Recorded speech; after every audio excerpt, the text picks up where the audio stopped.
नमस्कार, मैं श्रीमती वर्मा और आज हम आगे बढ़ते हैं इस पावन और दिव्य यात्रा में जैन धर्म के 24 तीर्थंकरों की जीवन कथा की ओर।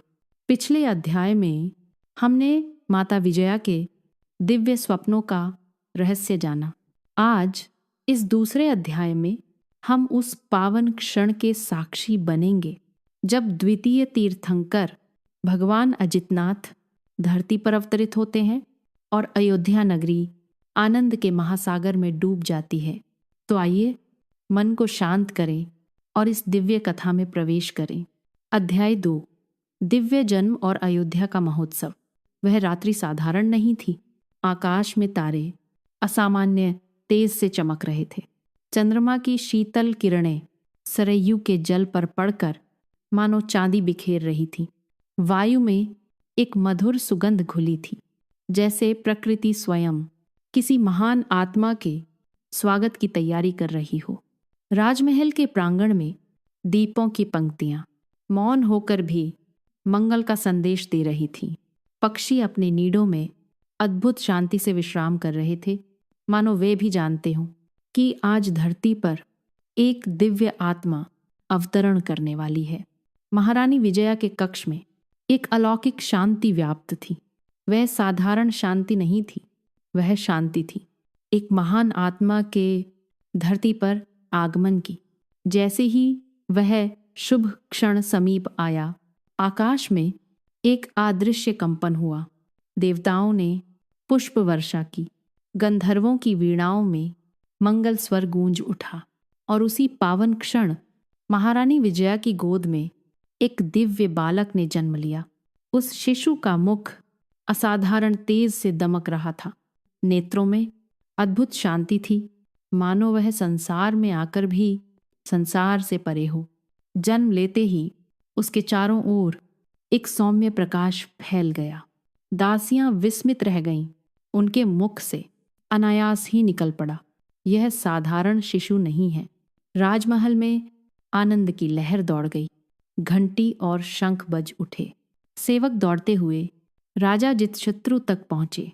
राजा जैसे ही कक्ष में आए, शिशु के दर्शन करते ही उनका हृदय श्रद्धा से भर उठा।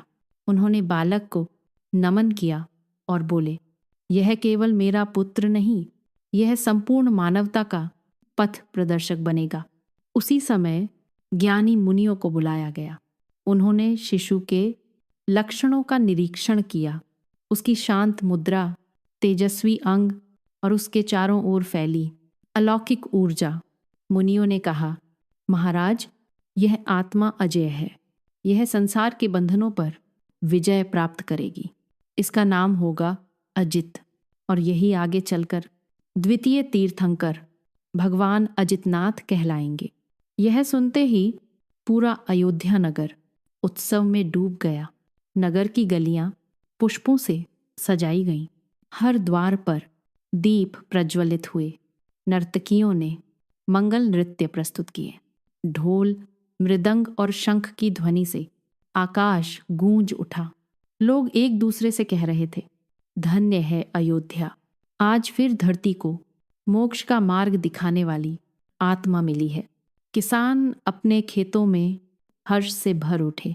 व्यापारी अपने प्रतिष्ठान सजाने लगे। गरीबों को अन्न और वस्त्र बांटे गए।